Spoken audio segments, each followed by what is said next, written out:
नमस्कार and welcome welcome welcome to be wow always wise in words. And आज हम फिर आ गए हैं अपने सैटरडे स्टोरी सेशंस की तरफ। प्रकाश, वेलकम। आई नो मैं बहुत सैटरडेज के बाद आज सैटरडे स्टोरी सेशंस कर रही हूँ, उसके लिए तहे दिल से माफ़ी चाहती हूँ। बट आई एम श्योर आपको आज की स्टोरी बहुत पसंद आएगी, बिकॉज आज की स्टोरी एक्स्ट्रा स्पेशल है क्योंकि क्योंकि वो हम सब के फेवरेट, हम सब के बहुत ही पसंदीदा गणपति बप्पा के बारे में है। तो चलिए शुरुआत करते हैं।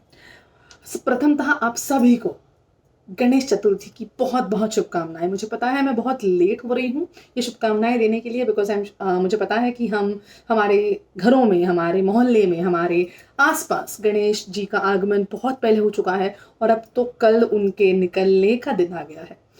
पर अभी चलो उसकी बात नहीं करते, क्योंकि मुझे पता है जब भी उनके विसर्जन की बात आती है तो हमें थोड़ा बुरा तो ज़रूर लगता है, बिकॉज साल भर में गणेश जी एक ही बार आते हैं। 11 दिन के लिए हमारे साथ होते हैं, कभी कभी 10 दिन के लिए हमारे साथ होते हैं, पर जितने भी दिन हमारे साथ होते हैं, बस जब वो जाने निकलते हैं दिल थोड़ा सा मायूस तो ज़रूर होता है। पर हम फिर एक आशा लेके चलते हैं कि अगले साल गणेश जी हमारे घर फिर पधारेंगे। तो चलो इस आशा के साथ मैं आज आपको गणेश जी से जुड़ी एक कहानी सुनाती हूँ। मुझे पता है आप में से बहुत लोगों को ये कहानी पहले से पता होगी। जैसे हम प्रकाश में करते हैं, सैटरडे स्टोरी सेशंस में करते हैं, हमने सुनी हुई कहानियों को एक नए अंदाज से समझना होता है, एक नए अंदाज से सुनना होता है। तो वही आज हम करने वाले हैं। चलिए उसकी शुरुआत करते हैं। तो गणेश जी भगवान शंकर और माता पार्वती के पुत्र हैं, और गणेश जी के जैसे ही भगवान कार्तिकेय भी भगवान शंकर और माता पार्वती के ज्येष्ठ पुत्र हैं। तो हुआ यूं, एक बार ये दोनों बच्चे खेल रहे थे, तो शंकर भगवान को और पार्वती माता को लगा कि चलो इनके साथ थोड़ा सा हम भी खेल लें। तो शंकर भगवान ने अपने दोनों बच्चों को अपने पास बुलाया और कहा कि चलिए हम ये देखते हैं कि आप दोनों में से ज्यादा बुद्धिमान कौन है। तो जो भी इस पूरी पृथ्वी की प्रदक्षिणा सबसे पहले लगाएगा उसे मैं सबसे बुद्धिमान घोषित करूंगा। तो जैसे ही इस स्पर्धा के बारे में पता चला, भगवान कार्तिकेय तो जल्दी से अपने वाहन पर, जो कि मोर है, उस पर बैठे और चल दिए। पर भगवान गणेश, हमारे गणेश जी, ऐसी कोई जल्दबाजी में दिख नहीं रहे थे।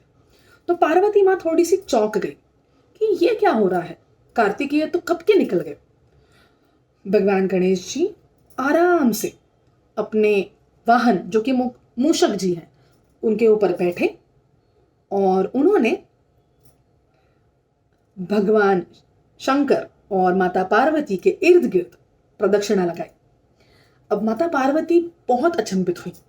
उन्होंने हमारे गणेश जी से पूछा कि अरे, तुम्हारा भाई भगवान कार्तिकेय तो कितना दूर चला गया है, तुम्हें नहीं जाना पृथ्वी की प्रदक्षिणा करने। तो गणेश जी बोले बड़ी ही सरलता से, पृथ्वी की प्रदक्षिणा करने के लिए कहा था। मेरे लिए मेरी पृथ्वी मेरे माता पिता हैं, आप दोनों हैं। मैंने आप दोनों की प्रदक्षिणा कर ली, मानो मैंने पूरी पृथ्वी की प्रदक्षिणा कर ली। इतना सरल सीधा साधा जवाब। और बस ये सुनते ही शंकर भगवान ने हमारे गणेश जी को बुद्धिदाता का वरदान या बुद्धिदाता का किताब दे दिया। सबसे बुद्धिमान गणेश जी कहलाए, बुद्धि की देवता गणेश जी कहलाते हैं। ये कहानी सुनने में बड़ी ही सरल लगती है कि क्या किया ना गणेश जी ने, अपने माता पिता को अपना पूरा जहान बताया। पृथ्वी की प्रदक्षिणा करने के लिए कहा था, उन्होंने अपने माता पिता के इर्द गिर्द प्रदक्षिणा कर ली और उसी को पृथ्वी प्रदक्षिणा करके कह दिया। तो चलो इस कहानी का अलग अंदाज देखते हैं, अलग रूप देखते हैं। माता पिता अपने बच्चों के लिए क्या कुछ नहीं करते, और बच्चे अगर उस बदले में उन्हें सबसे ऊंचा दर्जा भी दे तो वो भी कम होगा। और यहाँ तो खुद भगवान गणेश जी हमें इसी चीज का संदेश दे रहे हैं कि उनसे ऊपर और कोई नहीं होना चाहिए। भगवान से भी ऊपर पहले आपके माता पिता को होना चाहिए, क्योंकि वो हैं, इसीलिए आज आप हैं। तो देखिए ना गणेश जी ने क्या किया था। वापस स्टोरी की तरफ चलते हैं, वापस उस कहानी की तरफ चलते हैं। उन्होंने अपनी पूरी पृथ्वी इन दो अपने माता पिता में समा ली कि मेरी मेरी जन्नत, मेरी पृथ्वी, मेरा सब कुछ आप दोनों के इर्द गिर्द ही है, इसके अलावा मुझे कुछ नहीं आता। इतना समर्पण, और वो माता पिता के लिए ही होना चाहिए, क्योंकि आज वो हैं, इसीलिए आप हो। जैसी भी आपको जिंदगी मिली है, आप जितनी भी शिकायतें उससे करेंगे, थोड़ा सोचिए, अगर वो ना होते तो ये जिंदगी जिसकी आप इतनी भरपेट शिकायतें करते हैं, शायद वो भी ना होती। जिंदगी है, जीनी है, और खुश रह के जीनी है, और ये उनसे अच्छा तो हमें और कोई नहीं सिखा सकता। इसीलिए तो, और इतना सीधा साधा सरल जवाब देने के बाद उन्होंने अपनी बात तो रखी, पर पूरे संसार को यह संदेश भी दिया कि अपने माता पिता को हमेशा हमेशा हमेशा हमेशा अपनी पृथ्वी समझिए, अपना ब्रह्मांड समझिए, अपना सब कुछ समझिए। अगर आज हम अपने बच्चों को ये सीख दे सकते हैं, आज मेरे जितने भी यूट्यूब इस वीडियो को देखने वाले हैं, मेरे बच्चे बड़े जो भी हैं, अगर आप ये सीख आज भी गांठ बांध सकें, बहुत बड़ा काम हो जाएगा, बहुत बड़ा। हमेशा उन्हें, हमारे माता पिता को सबसे ऊंचा दर्जा दीजिए। यही आज की स्टोरी की सीख है। भले ही कहानी काफी सरल लगती हो, काफी सिंपल लगती हो, पर इसकी सीख गांठ बांध लीजिए, इसकी सीख अपने साथ रखिए और समझिए कि क्या कहना चाहते हैं। आखिर इस छोटी सी कहानी से गणेश जी हमसे क्या कहना चाहते हैं कि सर्वश्रेष्ठ स्थान किसका है? सर्वश्रेष्ठ स्थान किसका है? माता पिता का, जिससे उनके लिए भगवान शंकर और माता पार्वती का था। ये होता है हर एक बच्चे का उत्तरदायित्व, ये होता है हर एक इंसान का उत्तरदायित्व। भगवान यही तो अपनी कहानी से सीख दे रहे थे शायद।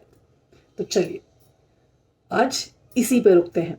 कल हमारे सबके पसंदीदा गणपति बप्पा अपने घर लौटेंगे, पर हाँ अगले साल माफी चाहती हूँ, अगले साल जल्दी आने का वायदा करके। जैसे हम कहते हैं ना, आज जाना है चाहिए, अगली बार जरूर जल्दी आइए। तो कल हम जब विदा लेंगे तो हम अपने गणपति बप्पा से ये जरूर कहेंगे कि बप्पा, आपकी अनंत कहानियों में से इस एक कहानी की सीख हम हर बार याद रखेंगे, हर बार इसे समझेंगे, जानेंगे। मैं चाहती हूं ये इस वीडियो को आप ज्यादा से ज्यादा लोगों के साथ शेयर करें, इसे जितना हो सके उतना सब तक पहुंचाए। और मैं पूरी विश्वास से कह सकती हूँ कि आपको ये स्टोरी भी मेरी बाकी स्टोरीज की तरह जरूर पसंद आई होगी। तो सैटरडे स्टोरी सेशंस आज यहीं पर रुकते हैं। गणपति बप्पा मोरया।